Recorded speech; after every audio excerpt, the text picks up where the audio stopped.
दोस्तों, Guru Prasad story channel पर आपका बहुत बहुत स्वागत है।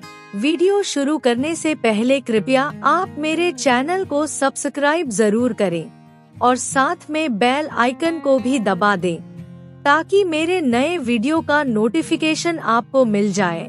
और अगर वीडियो अच्छा लगे तो कृपया लाइक, कमेंट और ज्यादा से ज्यादा शेयर करें। अब देर न करते हुए आज की साखी शुरू करते हैं। दोस्तों, बाबा नानक के बचपन से लेकर युवावस्था तक बहुत सारी बातें सुनी हैं। उन बातों में कितनी सच्चाई है, ये सब कुछ हमें उनकी साखियाँ सुनकर पता चलता है। दोस्तों, हिंदू और मुसलमानों के गुरु कहे जाने वाले बाबा नानक क्या नमाज पढ़ते थे और क्या वो नमाज पढ़ने के लिए मस्जिद में जाते थे? क्या बाबा नानक ने खुदा के सामने सर झुकाया था? और बाबा नानक सच्ची नमाज किसे कहते हैं? अगर आप भी ये जानना चाहते हैं तो कृपया साखी को अंत तक जरूर सुने। दोस्तों, बाबा नानक के बचपन से लेकर जवानी तक अनेकों घटनाएं हुई हैं। उनमें से ये प्रमुख घटना है, बाबा नानक 12 साल तक मोदी खाने में काम करते रहे। बाबा नानक रोज बेई नदी में स्नान के लिए जाते थे और बाद में नदी के किनारे बैठकर कीर्तन करते थे। भाई मर्दाना जी रबाब बजाया करते थे। बाबा नानक मोदी खाने में बड़ी ईमानदारी से अपना काम कर रहे थे और अपनी कमाई से बचाया हुआ राशन गरीबों और जरूरतमंदों में बांट दिया करते थे। बाबा नानक का ईश्वर के प्रति प्रेम और उनका दयालु स्वभाव सिर्फ सुल्तानपुर लोधी में ही नहीं बल्कि दूर दूर तक उनके चर्चे फैले हुए थे। शुरू में तो बाबा नानक अकेले ही स्नान करने जाते थे, परंतु अब उनको देखकर उनके भक्त भी बेई नदी पर स्नान करने के लिए आने लगे। एक बार की बात है, एक दिन बाबा नानक स्नान करने के लिए गए। बेई नदी में पहुंचकर बाबा नानक ने डुबकी लगाई। बाबा नानक के भगत उनका इंतजार कर रहे थे कि वो स्नान करने के पश्चात बाहर आएंगे, लेकिन वो बहुत हैरान परेशान हुए जब एक बार बाबा नानक को डुबकी लगाने के बाद उन्होंने दोबारा नहीं देखा। लेकिन फिर भी वो बाबा नानक का इंतजार करने लगे। बाबा नानक का इंतजार करते करते उनको सुबह हो गई, लेकिन बाबा नानक नदी से बाहर नहीं निकले। ये देखकर सभी भक्त इकट्ठे होकर बीबी नानकी जी के पास पहुँचे और जाकर उनको बाबा नानक के बारे में सारी बात बताई। दोस्तों, कहते हैं कि उस समय सुल्तानपुर लोधी के लोगों ने मान लिया था कि बाबा नानक नदी में डूब गए हैं, लेकिन दोस्तों, उनकी बहन बीबी नानकी जानती थी कि उनके भाई को कुछ नहीं हुआ, वो बिल्कुल ठीक ठाक है, क्योंकि बीबी नानकी जी को पता था कि बाबा नानक तो साक्षात निरंकार का रूप है। दोस्तों, बीबी नानकी को तो ये विश्वास था, लेकिन शहर के लोगों को उनके इस रूप की खबर नहीं थी। इसलिए ये खबर पूरे शहर में फैल गई कि बाबा नानक पानी में डूब गए। ये खबर फैलते फैलते मोदी खाने के नवाब तक पहुंच गई और उन्होंने भी ये समझ लिया कि बाबा नानक इस दुनिया में नहीं रहे। लेकिन दोस्तों, बाबा नानक एक ऐसी हस्ती थे जिनके चमत्कार बचपन से ही लोगों को पता चलने लग गए थे, और इस बार भी ऐसा हुआ। तीसरे दिन लोगों ने ऐसा चमत्कार देखा कि वो अचंभित रह गए।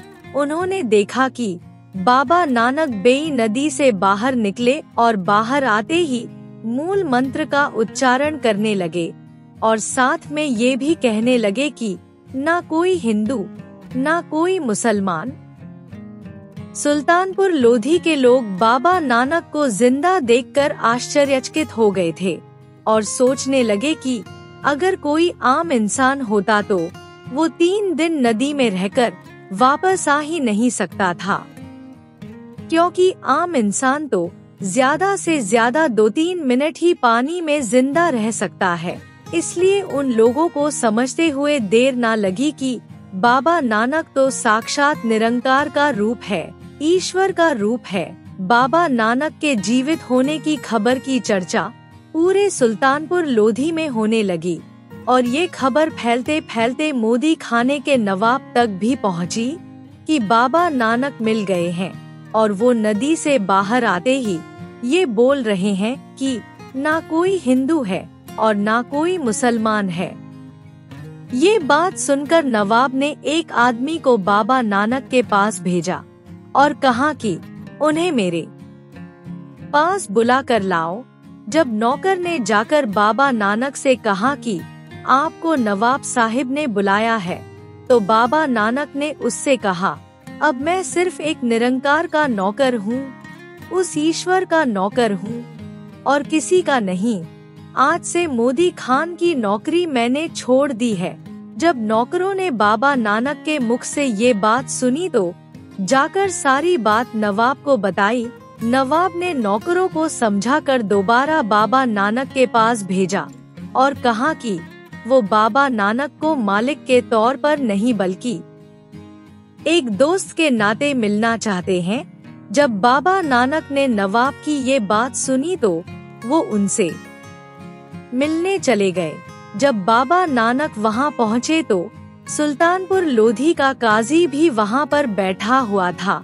बाबा नानक को देखकर काजी ने कहा, आप जो सबको ये बोल रहे हो कि ना कोई हिंदू और ना कोई मुसलमान, इसका क्या मतलब है? क्या आपको नजर नहीं आता कि हम मुसलमान आपके सामने बैठे हुए हैं? आप हमको देखने के बाद भी ये बात बोल रहे हो। बाबा नानक ने उसकी बात सुनकर कहा, हाँ मैंने यही बोला था और आगे भी हम इसी तरह से कहेंगे। बाबा नानक की बात सुनकर काजी बोला, आपको अपनी ये बात साबित करनी पड़ेगी कि हम मुसलमान क्यों नहीं। बाबा नानक ने उसकी बात सुनकर मुस्कुरा कर कहा, आपकी बात ठीक है। लाखों करोड़ों लोग अपने आप को मुसलमान कहते हैं, परंतु सिर्फ कहने से क्या होता है यदि उनके अंदर सच्चे मुसलमानों वाले गुण ही नहीं हैं। फिर बाबा नानक ने काजी से पूछा, क्या ईश्वर एक नहीं और क्या हम सब उसकी संतान नहीं हैं? और जब हम सब परमात्मा की ही संतानें हैं तो फिर हिंदू मुस्लिम सिख ईसाई सब भाई भाई क्यों नहीं हैं? तुम मुझे ये बताओ कि क्या ये सब भाइयों की तरह रहते हैं? ये सभी एक दूसरे से भाईचारे की जगह नफरत क्यों करते हैं? एक दूसरे के खून के यासे क्यों हैं? ये सब तो काम क्रोध मोह लोभ और अहंकार से भरे हुए हैं। बाबा नानक ने काजी को समझाते हुए कहा, सच्चा मुसलमान तो वो होता है जो दूसरों का हक ना मारे, मजलूमों पर जुल्म ना करे, सबके साथ प्रेम भाव से रहे। क्या यहाँ पर कोई इस तरह का मुसलमान है जो अपनी कमाई में से गरीबों की मदद भी करता हो और हर इंसान को बराबरी का समझता हो? काजी और नवाब ने जब बाबा नानक की ये बातें सुनी तो वो बहुत प्रभावित हुए।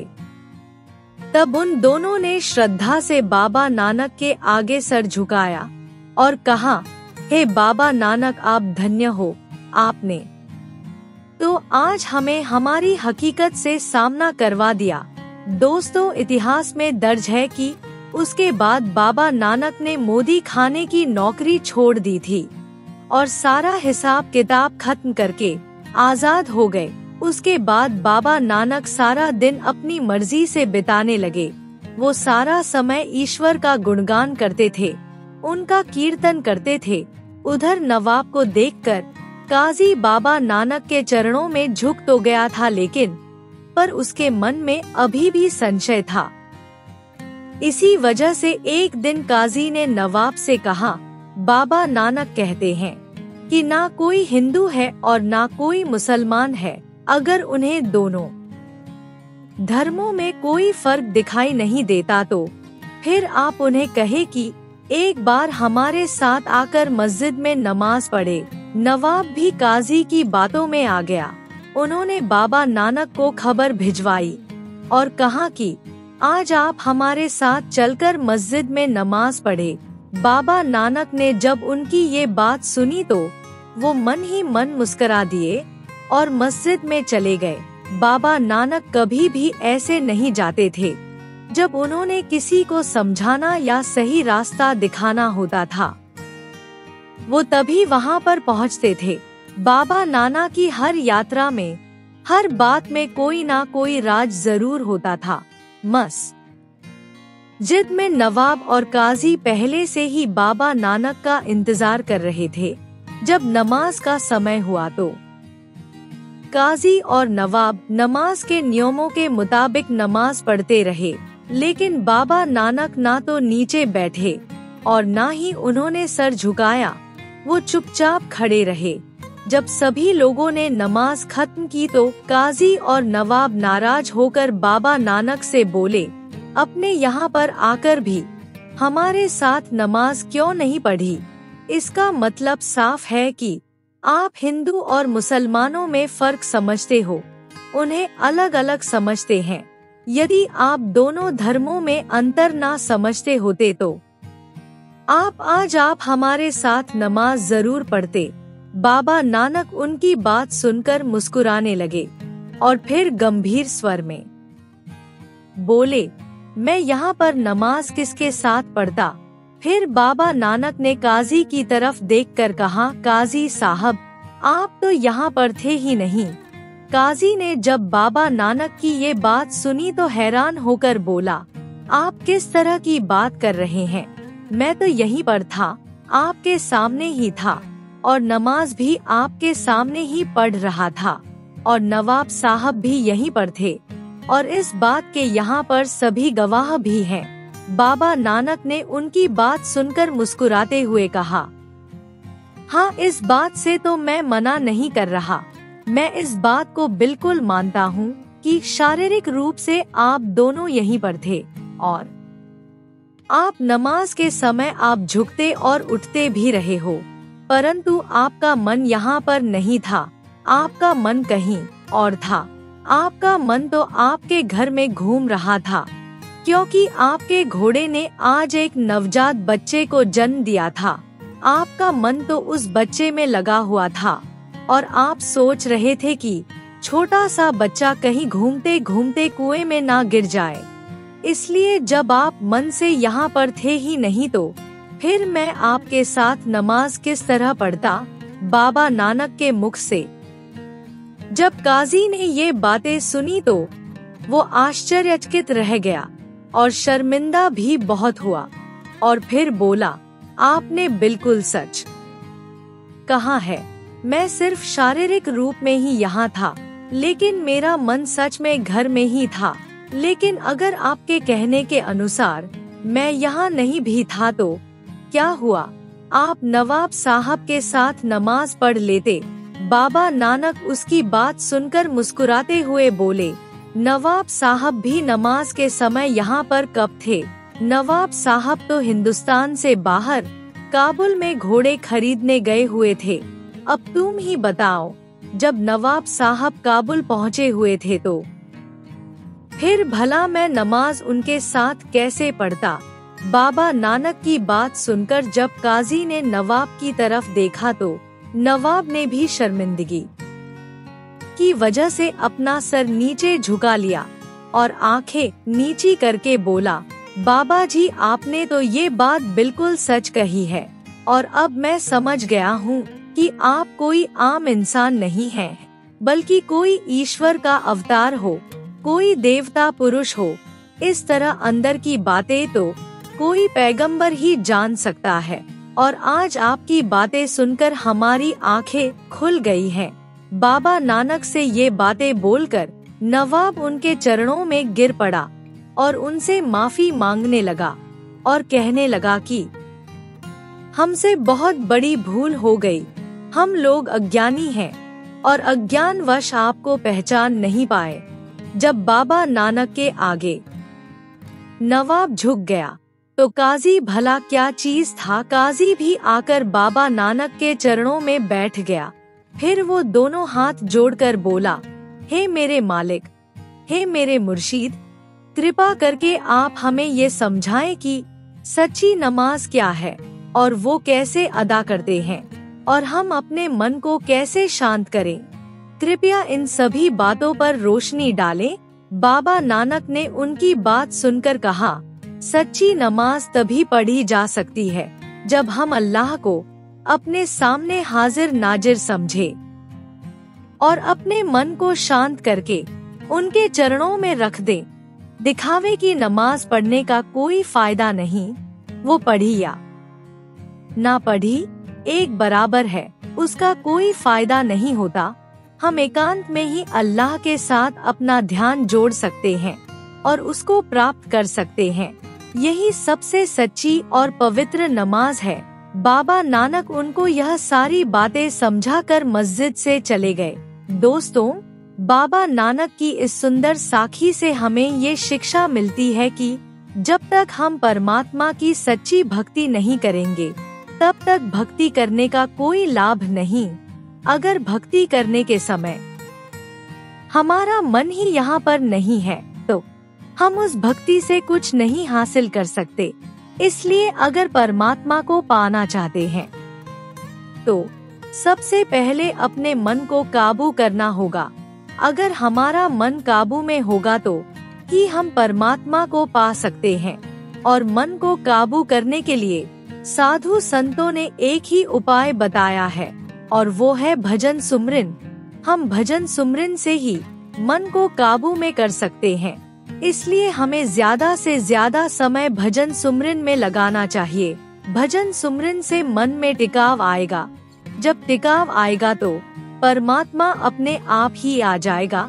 दोस्तों, अगर आपको बाबा नानक की ये साखी अच्छी लगी हो तो कृपया लाइक, कमेंट और शेयर जरूर करें और चैनल को सब्सक्राइब करना भी ना भूलें।